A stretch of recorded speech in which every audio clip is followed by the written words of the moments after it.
Hello everyone. उम्मीद करते हैं कि आप सब अच्छे से खैरियत से। तो आज इस वीडियो में हम एक ऐसे ऑस्कर विनिंग फिल्म की बात करेंगे, मतलब ऑस्कर विनिंग बोले तो बॉलीवुड की ऑस्कर विनिंग फिल्म की बात करेंगे, जो अभी अभी रिसेंटली रिलीज हुआ जुलाई की 3 तारीख को। और उसके बाद से ऑडियंस ने इस फिल्म को बहुत सारे ऑस्कर्स देकर इसका सम्मानित किया है, थिएटर्स में और थिएटर के बाहर भी। उनमें से एक मैं भी हूँ। तो आज इस फिल्म का रिव्यू भी करेंगे और पोस्टमार्टम भी करेंगे, क्योंकि लिटरली ये फिल्म जिस यूनिवर्स को रिप्रेजेंट करता है, अब ये यूनिवर्स तो अगर बजट के अनुसार, पैसों के अनुसार अगर आप देखें तो वो यूनिवर्स तो भाई कब का ख़त्म हो चुका है। और ये फिल्म भी इसी बात को कंफर्म करता है कि अब इस यूनिवर्स को आगे बढ़ाना बेकार की बात है। अगर यशराज फिल्म्स को इस यूनिवर्स को आगे बढ़ाने की अगर उनको इतनी चस्का लगी हुई हो, अगर उनको अपना पैसा पूरा बर्बाद करने का अगर उनको चस्का लगा हुआ हो, तो वो अलग बात है। तो देखिए, अल्फा फिल्म को जब मैंने थिएटर में देखा है, मैं पहली बात, मैं कभी इधर कभी उधर कभी सामने नीचे हर जगह देख रहा हूँ, मुझे कोई भी नज़र नहीं आ रहा था। पूरा थिएटर खाली पड़ा है। सिर्फ कुछ 5-10 जन हम थे उस थिएटर में, बाकी लोग तो सिनेमा देखने तक नहीं आए। और बुक माई शो में भी मैंने जितने सारे इसके शोज चेक किए थे, सब एकदम खाली खाली पड़ा था। हाँ, एक आध इंसिग्निया का, मतलब एक आध शोज थोड़ा मतलब फास्ट फीलिंग जोन में था। और पता नहीं इसमें से कितना परसेंट कॉर्पोरेट बुकिंग से आया होगा। और समय रैना, जिसने इंडियाज़ गॉट टैलेंट सीज़न 2 शुरू करवाया, उसने तो अकेले 250 फ्री टिकट्स बांटा है। पता नहीं ऐसे कितने लोगों ने फ्री टिकट्स बांटे होंगे या कॉर्पोरेट बुकिंग करवाए। यशराज फिल्म्स ने काफ़ी कोशिश की इस फिल्म को फ्लॉप होने से बचाने के लिए, लेकिन अनफॉर्चुनेटली ये फिल्म फ्लॉप बन ही गई। सिर्फ फ्लॉप नहीं, एक डिजास्टर बन गया। और ये फिल्म एक और मीम मटेरियल बन गया। मतलब इस फिल्म की कहानी आप लोगों ने ट्रेलर में देखकर तो थोड़ा भांप ही लिया था। मैंने पहले से ही जब से इस फिल्म की टीजर निकला, मैंने पहले से ही कहा था कि बॉबी देओल का जो कैरेक्टर है फतेह सिंह लखावत, वो आलिया भट्ट यानी अल्फा, उसके पिताजी वो है नहीं, उनके पिताजी वो है नहीं, पहले ही कहा था। तो भाई ये कहानी एक्चुअली शुरू होती है 99 कारगिल युद्ध से, जहाँ पे बहुत सारे भारतीय सैनिक सब मारे गए थे। तो अनिल कपूर, बॉबी देओल, ये दोनों इंडियन आर्मी के सोल्जर्स हैं। तो तब से बॉबी देओल यानी कि फतेह सिंह लखावत को ये चस्का चढ़ा था कि वो एक अल्फा प्रोग्राम चालू करेंगे। तो इस प्रोग्राम में उनको मदद कर रहे थे एक साइंटिस्ट, जो एक अल्फा सीरम बना रहे थे। तो अल्फा सीरम उन साइंटिस्ट के अंदर उन सोल्जर्स के अंदर इंजेक्ट करके उनसे कुछ मिशंस कैरी आउट करवा रहे थे। तो पहले कुछ महीना तो ये प्रोग्राम अच्छा चल रहा था, लेकिन बाद से ये मैल फंक्शन करना शुरू कर दिया इस प्रोग्राम ने। तो उसके बाद इस प्रोग्राम को भारतीय सरकार ने बंद कर दिया, डब्बा बंद कर दिया। और बॉबी देओल, जो कि तब कर्नल थे, उनका डिमोशन हो गया, उनको डिमोट करके चेरापूंजी में भेज दिया। लेकिन वो हार नहीं माने, उन्होंने अपना इस मिशन को जारी रखा। तो आलिया भट्ट, मैं स्पॉइलर नहीं दे रहा, ये आपको फिल्म की कुछ ही मिनट पे पता चल जाएगा कि आलिया भट्ट जो है वो एक्चुअली अनिल कपूर की बेटी है। तो बॉबी देओल आलिया भट्ट को चुरा लेते हैं। आलिया भट्ट को छुपके से बॉबी देओल मतलब उनको नर्चर करते हैं, उनको एक अल्फा वुमन बनाते हैं और उनसे काफ़ी मिशंस कैरी आउट करवाते हैं। काफ़ी साइंटिस्ट्स को आलिया भट्ट के द्वारा यही फतेह सिंह लखावत मरवा देते हैं। तो उसके बाद इंडियन रॉ एजेंसी के हाथों वो खबर लगती है। तो इस दौरान अनिल कपूर वो भी इस मिशन में जुट जाते हैं और उनके बाद उनका एनकाउंटर आलिया भट्ट से होता है। और शर्वरी वाघ ये एक्चुअली अनिल कपूर की या दूसरी बेटी का किरदार निभा रही है। तो लिटरली आलिया भट्ट और शर्वरी वाघ जो है ये दोनों बहनें हैं। उसके बाद क्या होगा, बॉबी देओल को ये कैसे हराएंगे, क्या आलिया भट्ट को अपनी असलियत का पता लगेगा हाँ या ना, ये सब जानने के लिए आपको फिल्म देखनी पड़ेगी। ये था स्पॉइलर फ्री वाला मेरा जिस्ट। तो भाई इस कहानी में कुछ भी नया आपको देखने को मिलेगा नहीं। इस फिल्म का हर एक सीन, हर एक सीक्वेंस किसी ना किसी हॉलीवुड फिल्म से एकदम डिट्टो कॉपी पेस्ट करके यहाँ पे छापा गया है। एटॉमिक ब्लॉन्ड की बात कर ले, लूसी की बात कर ले, ब्लैक विडो की बात कर ले, कोरियन फिल्म विलेनिस की बात कर ले, ला फेम निकिटा जो फ्रेंच फिल्म था उसकी बात कर लीजिए, एंजेलिना जोली का लारा क्रॉफ्ट टूम रेडर की बात कर लीजिए, गेम ऑफ थ्रोन से भी एक आध सीन यहाँ पर एकदम कॉपी पेस्ट मार दिया गया है। तो भाई इस फिल्म में पॉजिटिव्स कुछ खास है नहीं, इस फिल्म में बस नेगेटिव्स ही नेगेटिव्स है, बहुत सारे नेगेटिव्स है। इस फिल्म के ट्विस्ट्स कुछ है जो ये ट्विस्ट जब आपके सामने आएंगे तो आप इस फिल्म को तभी जूते मारेंगे। ये सारे के सारे जितने ट्विस्ट्स इस फिल्म में दिखाए गए हैं सबके सब इतने इलॉजिकल है, इन ट्विस्ट्स का कोई मतलब ही नहीं बनता। पता नहीं ये ट्विस्ट्स है क्यों। मतलब अगर आपको ट्विस्ट डालनी है तो आप ऐसी जगह ट्विस्ट डालिए जहां पर कहानी ऑर्गेनिक लगे, जहां पर मामला ऑर्गेनिक लगे। लेकिन आप ट्विस्ट ऐसे जगह डालते हैं जहां पर डालने की एक्चुअली में कोई ज़रूरत नहीं है। एक जगह था जहां पर आलिया भट्ट, मतलब एक ट्विस्ट है जहां पर आलिया भट्ट ये बताती है कि उसे सब कुछ पता चल चुका था कि बॉबी देओल उनके पिताजी नहीं हैं, उनको किडनैप किया गया है, उनको कैसे किडनैप करके उनको किस मिशन के लिए पाला गया, बड़ा किया गया। और फतेह सिंह लखावत ये बॉबी देओल ये आलिया भट्ट को मारने के लिए पड़े थे, उनके ब्रेन सेल्स की क्या वो इस्तेमाल करना चाहते थे सीरम बनाने के लिए, क्योंकि अल्फा प्रोग्राम में आलिया भट्ट को फर्क नहीं पड़ा। अल्फा प्रोग्राम इससे पहले उन्होंने जितने सोल्जर्स पर अप्लाई किया था सारे सोल्जर्स मारे गए, लेकिन आलिया भट्ट को कुछ नहीं हुआ। तो इसलिए वो आलिया भट्ट के ब्रेन सेल्स का इस्तेमाल करना चाहते थे वगैरह वगैरह ऐसे ट्विस्ट्स। मतलब जब ये आलिया भट्ट को पता चल गया, लेकिन आलिया भट्ट जब शर्वरी वाघ और अनिल कपूर से मिलती है तो मारपीट करके मिलती है। जब आपको ऑलरेडी पता है कि अनिल कपूर आपके पिताजी है और शर्वरी वाघ वो आपकी बहन है, जब आपको ये सब कुछ पता चलता है तो आप वहाँ मारपीट क्यों कर रहे थे? बिना मारपीट किए क्या ये बातें नहीं कह सकते थे आप उनको? यार ट्विस्ट की क्या ज़रूरत थी? और प्रेगनेंसी को लेकर भी एक ट्विस्ट डाला गया, मतलब वो ट्विस्ट भी एकदम इनऑर्गेनिक लगा मेरे को। और सबसे ज़्यादा इनऑर्गेनिक जो ट्विस्ट था वो था इस फिल्म के अंत में।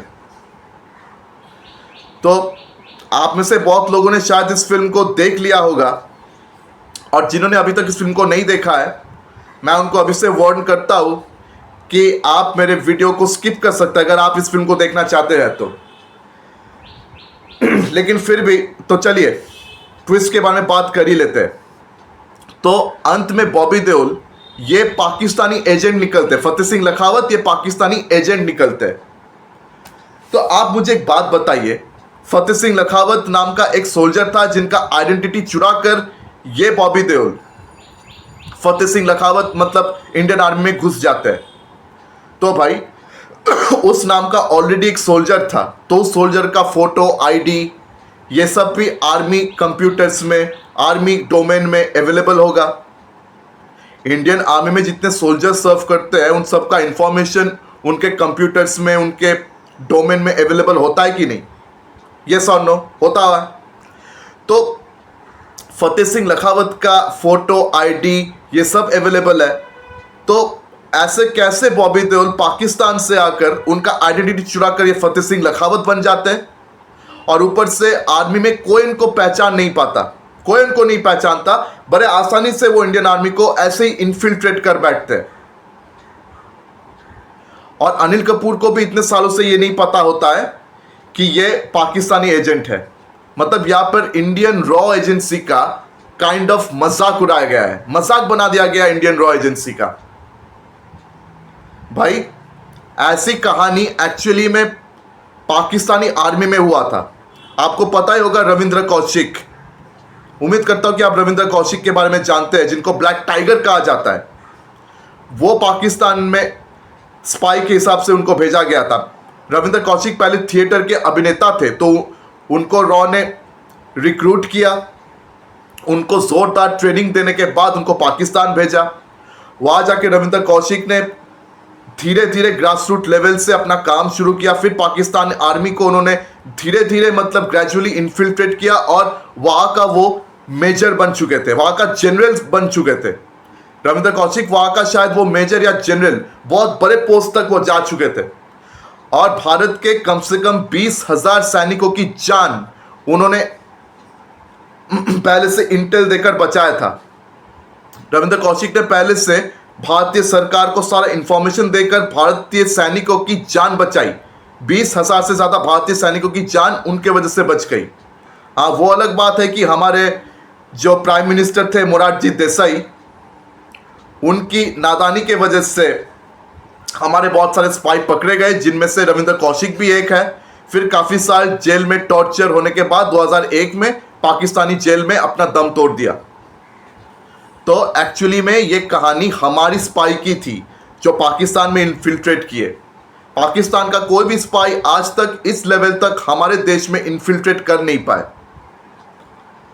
और अगर किसी पाकिस्तानी स्पाई ने हमारे इंडियन आर्मी में इन्फिल्ट्रेट किया है इतनी सक्सेसफुली, तो आप मुझे ज़रूर बताइए, क्योंकि ऐसी कोई कहानी हमारे यहाँ नहीं है। कोई पाकिस्तानी स्पाई कभी इतनी सक्सेसफुली हमारे यहाँ पर इन्फिल्ट्रेट नहीं किया, बल्कि हमारे स्पाई ने वहाँ पर बहुत सक्सेसफुली इन्फिल्ट्रेट किया है और इसके बहुत सारे सबूत हैं, बहुत सारे सबूत हैं।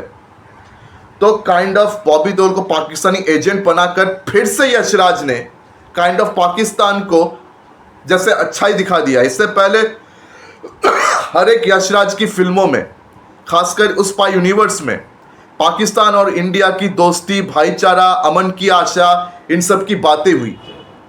और यहाँ पर पाकिस्तान को विलेन दिखाने के चक्कर में उल्टा पाकिस्तान को हमसे ज़्यादा स्मार्ट दिखा दिया। पता नहीं है यशराज फिल्म्स को पाकिस्तानियों का चस्का, मतलब ये चस्का यशराज फिल्म्स की कब उतरेगी। इतनी लात खाने के बावजूद पाकिस्तानियों से उनका प्रेम, उनके लिए अमर प्रेम कभी ख़त्म ही नहीं होता। और ऊपर से आलिया भट्ट, इनकी एक्टिंग परफॉर्मेंस, मतलब क्या बोलूं, मतलब बेकार की वो बैडएस गर्ल की रोल प्ले कर रही है, कभी कभी अननेसेसरीली प्ले कर रही है। मतलब आपको पता चल चुका है कि ये आपके पिताजी है, ये आपका परिवार है, उसके बाद भी आपको बैडएस गर्ल प्ले करने की ज़रूरत क्या है। पहले तो ये बहुत इलॉजिकल एक चीज़ है, ऊपर से उसका ये बैडएस वाला एक्ट वो भी उतना कन्विंसिंग लग नहीं रहा है। इमोशंस उनका ठीक से निकल के नहीं आ रहा है। इमोशनल बनाने की कोशिश की गई, लेकिन इमोशंस कुछ कनेक्ट नहीं होता है, इमोशंस ठीक से बिल्डअप नहीं होता, ना बहन के साथ, ना पिताजी के साथ, ना देश के लिए कोई इमोशन ठीक से बिल्डअप होता ही नहीं है। एकदम बेकार हो जाता है। मतलब एक भी चीज इस फिल्म में ठीक है ही नहीं। और ऊपर से लड़कियों के अंडरगारमेंट्स की जैसे एडवर्टाइजमेंट चल रहा है फिल्म में। शर्वरी वाघ को जहाँ पे इंट्रोड्यूस कराया जाता है, वहाँ पे शर्वरी वाघ वही ब्रा पहन के, पैंटी पहन के डांस कर रही है। कैल्विन क्लेन्स के ब्रा और पैंटी का प्रमोशन चल रहा है उस सीन में। और फिर आलिया भट्ट जब पहली बार शर्वरी वाघ और अनिल कपूर से मिलती है, वहाँ पर चिंग्स चाइनीज, देसी चाइनीज, आलिया भट्ट भी ये कहती हुई नजर आती है कि देसी चाइनीज खा के बहुत मजा आता है। अबे साले, तुमको मतलब ब्रांड का प्रमोशन ऐसे करवाना होता है, इतना इरिटेटिंग लगता है। और ऊपर से एक सीन है जहां पर उनको सेफ हाउस जाना होता है, आलिया भट्ट और शर्वरी वाघ को, ठीक है। और वो सेफ हाउस क्या है, एक मोनेस्टरी है जहां पर हमारे ऋतिक रोशन से मुलाकात होता है। तो जब ये सेफ हाउस जाते हैं, उस प्रोसेस में आलिया भट्ट और शर्वरी वाघ फिर से उन मतलब वहाँ पे गाना बजता है और ये लोग अंडरगारमेंट्स का प्रमोशन करते हुए नजर आते हैं। वही बिकिनी, वही ब्रा पैंटी में ये डांस कर रहे हैं। फिर से उल्टे सीधे सीन्स, एक टेंशन की सीन में, एक टेंशन की सीक्वेंस में ऐसे उल्टा सीधा मतलब सॉन्ग रिलीफ वाली सीक्वेंस डालने की ज़रूरत क्या होता है यार? इससे टेंशन किल हो जाता है। मतलब कुछ घंटों में आपको सेफ हाउस जाना पड़ेगा, वरना आप दुश्मन के हाथों आ जाओगे, वरना आप दुश्मन आपको मार डालेंगे। तो ऐसे सिचुएशन में आप टेंस्ड रहेंगे कि नहीं? आप टेंस्ड रहेंगे ना ऐसे सिचुएशन में, या आप मस्ती करेंगे? ऐसे टेंशन में ये लोग मस्ती करते हुए नजर आ रहे हैं और ये लोग अपने अंडरगारमेंट्स का प्रमोशन कर रहे हैं, ऐसा लग रहा है। ब्रा पैंटी पहन के फिर से डांस चालू हो गया पहाड़ में। What the fuck is going on man? और फिर मॉनेस्टरी में ऋतिक रोशन का यहाँ आना भी एकदम मीनिंगलेस है। मतलब फाइट बस उस मॉनेस्टरी में खत्म हुआ, उसके तुरंत बाद ऋतिक रोशन चट से गायब। वो फिर कभी इस फिल्म में आते ही नहीं। भाई फिल्म में आप आई क्यों थे भाई साहब?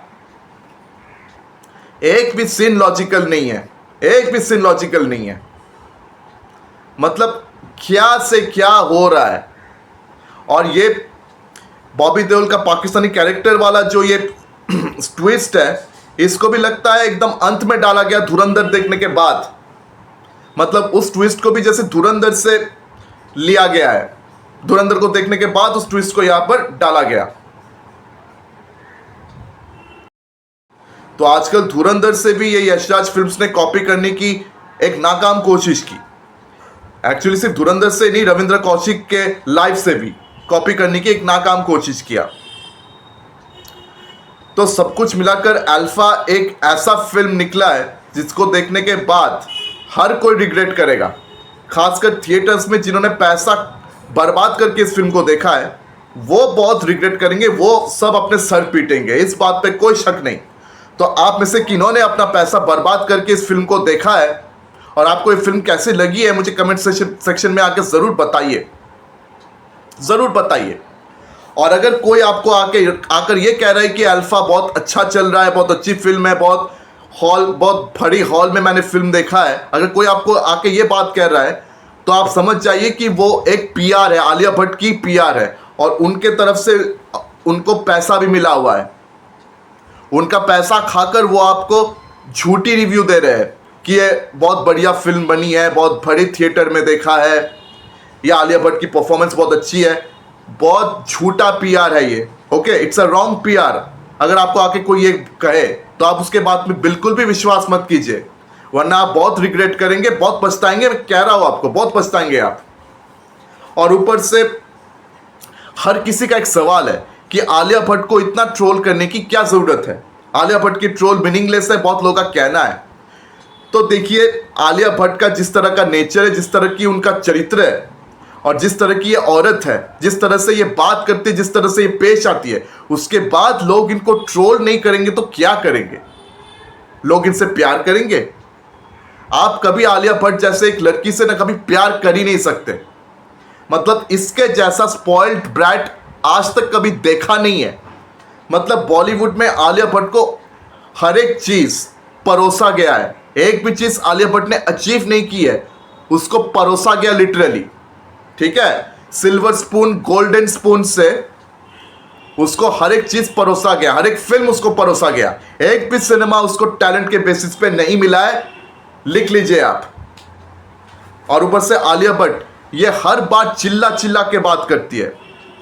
इससे पहले जब शर्वरी वाघ और आलिया भट्ट वो द लेटेंट शो में अपने इस फिल्म को प्रमोट करने गए थे, समय रैना लेटेंट शो सीजन 2 चलाते हैं, तो वहां पर जब ये अपनी फिल्म को प्रमोट करने गए थे, वहां भी जब आलिया भट्ट पे कोई जोक्स क्रैक हो रहा था या कोई आलिया भट्ट का हल्के से कोई क्रिटिसाइज कर रहा था आलिया भट्ट को, तब आलिया भट्ट का चेहरे का क्या रंग था देखिए। आलिया भट्ट का चेहरा लाल हो रहा था, वो गुस्सा से आग बबूली हो रही थी, आग बबूला हो रही थी वो गुस्से से।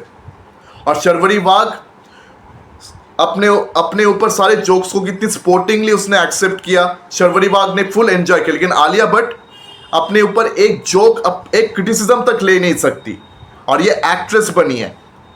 आप उनको अगर हल्के से भी क्रिटिसाइज कर देंगे कि आलिया तुम्हारा ये जगह सही नहीं है, तब आलिया भट्ट आपसे बहुत गुस्से से पेश आएगी, आपके साथ मिसबिहेव करेंगी और बहुत उल्टी सीधी आपको गालियां देगी, चिल्ला चिल्ला के बात करेगी। इस तरह का कैरेक्टर है। जैसे एक और करीना कपूर खान पैदा हो गया हो।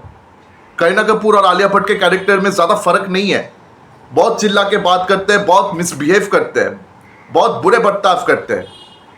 और आलिया भट्ट का हमेशा से ही ऐसा है, हर किसी के साथ चिल्ला चिल्ला के बात करना, बुरे बर्ताव करना, उल्टा सीधा जवाब देना। पृथ्वीराज चौहान को जो हमारे देश का पहला प्रेसिडेंट कहती है, आप ऐसे एक औरत से, ऐसे एक्ट्रेस से और क्या उम्मीद कर सकते हैं। मीडिया के साथ मिसबिहेव करती रहती है, मतलब ऐसे ऐसे जवाब देती है कि इसको थप्पड़ मारने का मन करता है, आपको थप्पड़ मारने का मन करता है। उल्टी सीधी बक बक करती है, उल्टी सीधी जवाब देती रहती है, उल्टी सीधी चीजें, उल्टी सीधी वोकिज्म हर जगह ये प्रमोट करने की कोशिश करती रहती है। यहां तक कि रणबीर कपूर ने भी एक पॉडकास्ट में कहा कि आलिया भट्ट चिल्ला चिल्ला के बात करती है। और मेरे कहने पर आलिया भट्ट ने अभी अपनी आदत पर थोड़ा सा लगाम डाला है, अपने एरोगेंस पर थोड़ा सा लगाम डाला है। मेरे कहने पर ये रणबीर कपूर एक पॉडकास्ट में कहते हुए रिसेंटली सुनाई दिए। तो सोचिए किस तरह की लड़की है। रणबीर कपूर पे भी अपना धौंस जमाने की उसने कोशिश करी, लेकिन रणबीर कपूर कपूर बेटा है, तो उसने आलिया भट्ट को एकदम शांत कर दिया। सोचिए, वरना बाकी जगह में आलिया भट्ट किस तरह बात करती है, इससे पहले भी उसके बहुत सारे ऐसे वीडियोस फुटेजेस आए।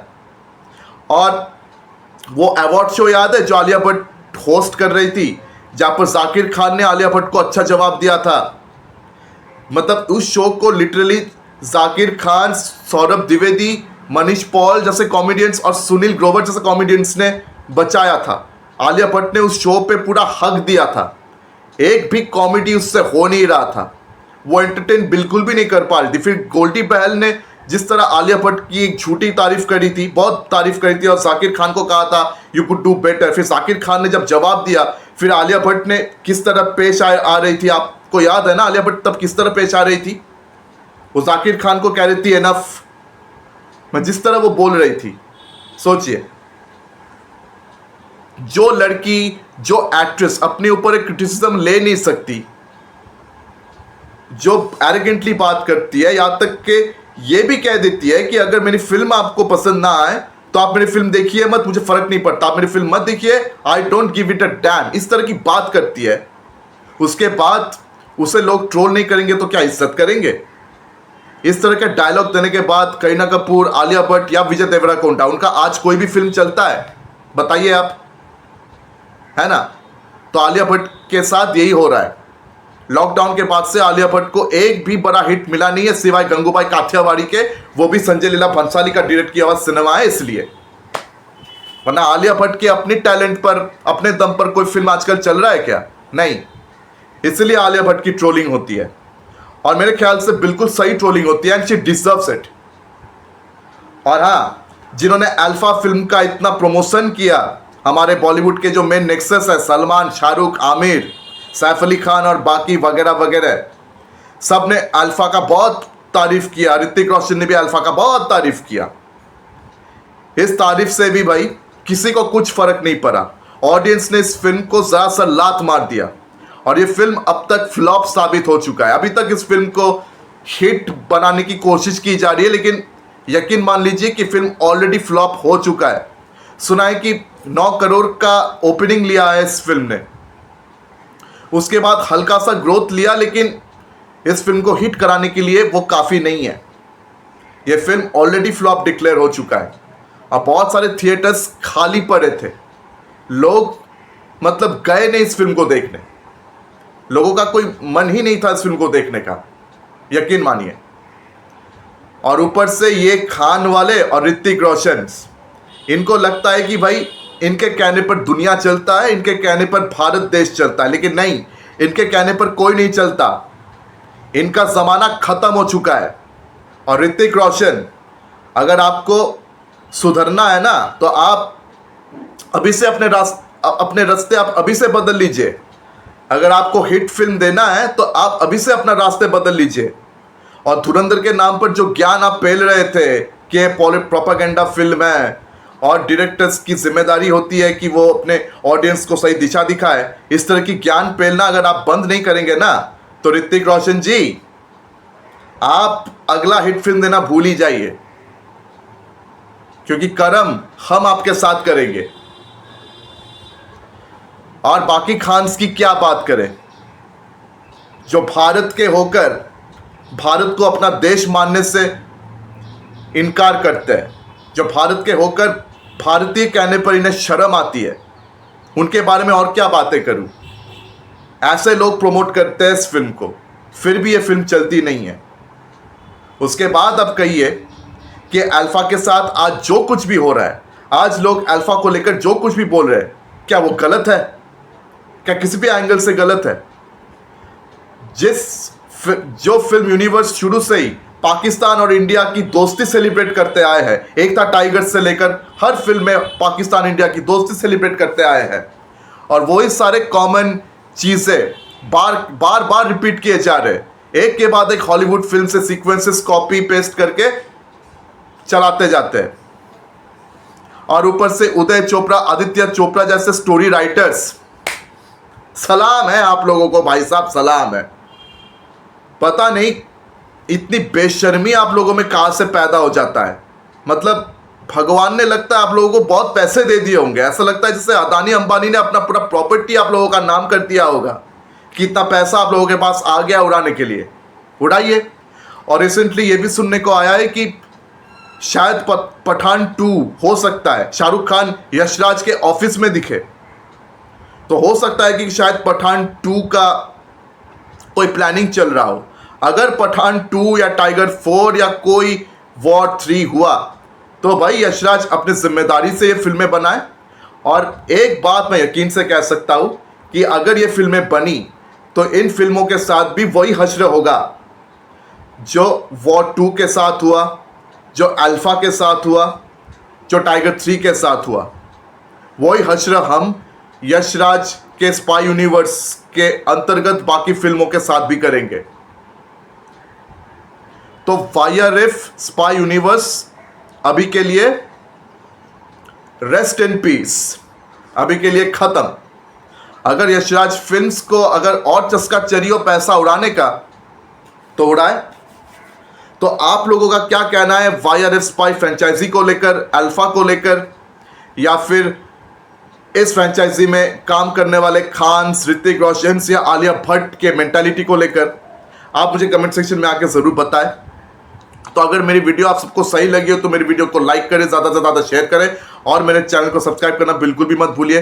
तो आज आप सबसे विदा ले रहा हूँ, फिर मुलाकात होगी अगले वीडियो में। धन्यवाद।